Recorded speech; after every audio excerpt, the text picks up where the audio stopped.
पुराने वक्तों की बात है कि एक गांव में अकरम खान नाम का एक ताज रहता था।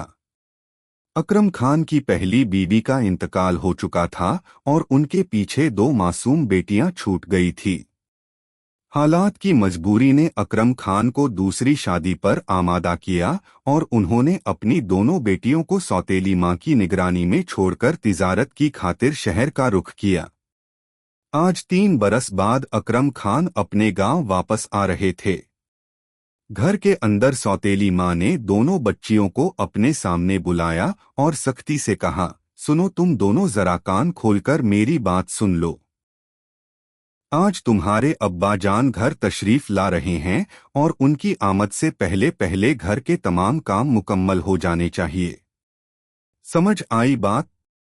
अगर कोई भी काम अधूरा रहा ना तो फिर देख लेना। बाद में मुझसे शिकवा ना करना। जानती हो ना मेरी तबीयत, जब मुझे गुस्सा आता है तो किसी की नहीं सुनती। दोनों बहनों ने खौफदा होकर सर झुका दिया। बड़ी बेटी ने हिम्मत करके कहा, जी ठीक है, हम दोनों मिलकर सारे काम निपटा देंगी। बस एक गुजारिश है, आज हमें मत मारना और खाने को भी कुछ दे दो।